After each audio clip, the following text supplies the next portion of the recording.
Stanley Kubrick es uno de los directores más influyentes de la historia. Era un genio detrás de la cámara y también un maltratador profesional. A lo largo de más de 40 años de carrera, nos dejó apenas 13 películas. Eso nos habla de la meticulosidad con la que encaraba cada proyecto, con una atención obsesiva hasta en el más mínimo detalle.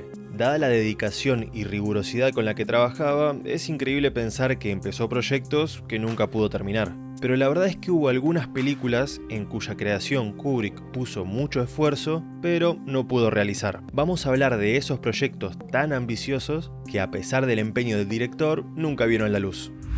Pero primero, una pequeña anécdota de una película que no fue idea de Kubrick, sino que fue una oferta de los Beatles. La banda inglesa había firmado un contrato para hacer 3 películas con United Artists. Hicieron A Hard Day's Night, Help, y para la tercera querían adaptar nada más y nada menos que El Señor de los Anillos. Eran fans de la obra de Tolkien y querían llevarla a la gran pantalla. McCartney iba a ser de Frodo, Ringo Starr sería Sam, Harrison Gandalf y Lennon sería Gollum. Lo juro, pueden buscarlo. Obviamente los 4 también se encargarían de componer el soundtrack y para la dirección pensaron en Kubrick.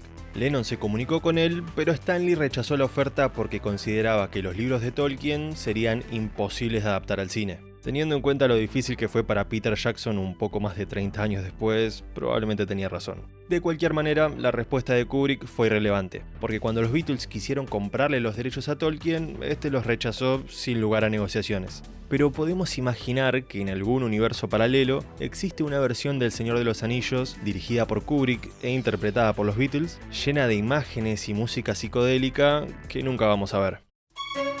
Pero pasemos a un proyecto que no solo fue idea de Kubrick, sino que además se trata de su emprendimiento más ambicioso, aquel que dijo que sería la mejor película de la historia. Napoleón es la más famosa de las películas que Kubrick nunca pudo hacer, y la cantidad de trabajo que invirtió en ella es impresionante. Reunió varios equipos que emprendieron una investigación exhaustiva, buscando documentos, artefactos y cualquier tipo de material relacionado con Napoleón Bonaparte. Compró una cantidad enorme de libros en varios idiomas sobre el general francés y vio tantas películas sobre el tema como pudo encontrar. Basándose en todo este material, escribió un guión y buscó locaciones hasta definirse por filmar en Francia, Rumania y el Reino Unido. Recolectó tanta información que llegó a tener un cajón lleno de tarjetas con todo tipo de datos sobre Napoleón, no solo sobre cuestiones de estrategia militar o política, sino también una gran cantidad de datos de su vida personal. Kubrick quería hacer la película definitiva de Napoleón Bonaparte, y justamente el tamaño de la visión que quiso plasmar fue lo que la condenó al fracaso. La preproducción se extendió por un tiempo muy largo. La investigación y la búsqueda de locaciones, que incluía grandes salones antiguos en lugares como Versalles y extensos campos para recrear batallas con miles de extras, solo acrecentaban el presupuesto que la película podía llegar a tener. Kubrick tuvo algunas ideas para abaratar los costos, como por ejemplo tener durante las escenas de batallas a los personajes más visibles con trajes reales, mientras que los miles que aparecieran en el fondo estarían usando trajes hechos de papel, cuidando que no se note la diferencia. Pero todo el esfuerzo no fue suficiente. El presupuesto necesario seguía siendo muy elevado, y las épicas históricas estaban pasando de moda, por lo tanto no era una inversión segura para el estudio. Cuando se estrenó Waterloo, otra película sobre Napoleón, en 1970 y no recaudó tanto como se esperaba, Metro-Goldwyn-Mayer puso fin al proyecto. Si bien Kubrick volvería a jugar con la posibilidad de hacer esta película en el futuro, nunca estuvo tan cerca de hacerlo como aquellos días a principios de los años 70. El próximo es el único de estos proyectos que Kubrick empezó y voluntariamente decidió suspender. En los 70 había tenido una idea para una película sobre la Segunda Guerra Mundial con la intención de retratar el terror infundido por los nazis. Se contactó con el escritor Isaac Bashevis Singer para pedirle que escribiera el guión, pero este rechazó la oferta alegando que no sabía nada sobre el Holocausto. Esto hizo que Kubrick pusiera en suspenso el proyecto por 2 décadas. Hasta que a principios de los 90 se topó con Mentiras en tiempos de guerra, una novela semi-autobiográfica escrita por Louis Begley, situada en la Polonia ocupada por los nazis. Basado en ese libro surgió un guión escrito por Kubrick titulado Aryan Papers, que podríamos traducir como documentos arios. La historia giraba alrededor de un niño polaco que era salvado por su tía, quien había conseguido identificaciones falsas para ambos, así podían hacerse pasar por católicos. Viajaban de ciudad en ciudad tratando de evitar ser descubiertos. El asunto estaba muy encaminado, los castings se habían hecho y Kubrick estuvo en contacto con estudios de Varsovia y buscó locaciones por toda Polonia. Tuvo algunos colaboradores polacos a quienes volvió locos con sus pedidos y su insistencia en no dar detalles, porque quería mantener el mayor secreto posible sobre cómo sería la película. Este misterio con el que se manejaba lo extendía a todo el equipo que trabajaba con él. He just rang me up one day and said, I'm starting preparation for this film. Could you come out and do some tests for 3 or 4 days? So I said, yes, of course, what's it about? And he said, I'll tell you when you get here. And I said, well, who's in it? And he said, a young actress. I said, what's her name? He said, oh, I'm not going to tell you. I said, okay.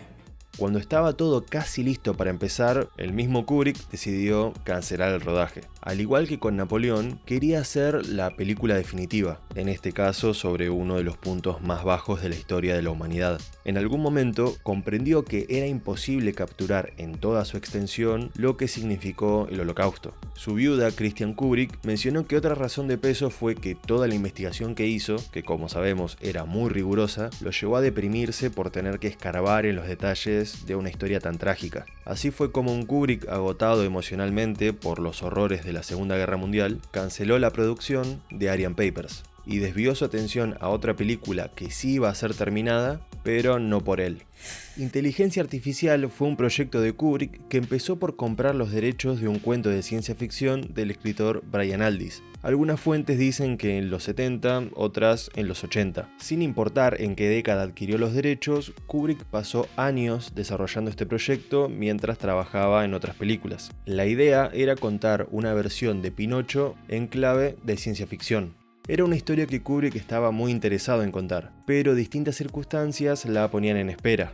Empezó a adaptar la historia original con el propio autor, Brian Aldiss, pero más adelante lo apartó del proyecto por diferencias creativas. Contrató a otros 2 escritores de ciencia ficción para continuar el trabajo. Primero a Bob Shaw, que duró solo 6 semanas, y finalmente a Ian Watson.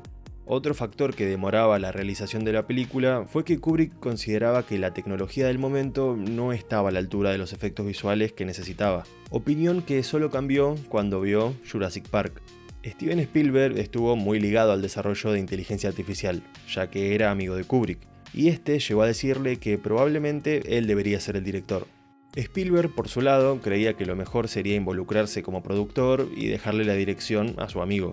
Tal vez este hubiera sido el caso e Inteligencia Artificial sería la película que Kubrick hubiera dirigido después de Ojos Bien Cerrados, pero murió el 7 de marzo de 1999.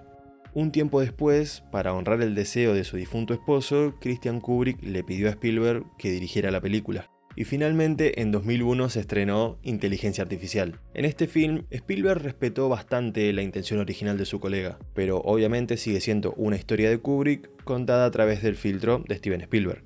Uno no puede evitar pensar cómo habría sido con la dirección a cargo del primero. De la misma forma que es tentador pensar si, de haber vivido unos años más, Stanley Kubrick habría podido terminar los proyectos que le quedaron pendientes, y qué nuevas ideas se le hubieran ocurrido. Si te gustó este video, no te olvides de dejar un me gusta, suscribirte y activar la campana. También en la descripción te dejo mi Instagram, donde hay más contenido que no aparece acá en YouTube. Gracias por ver, hasta la próxima.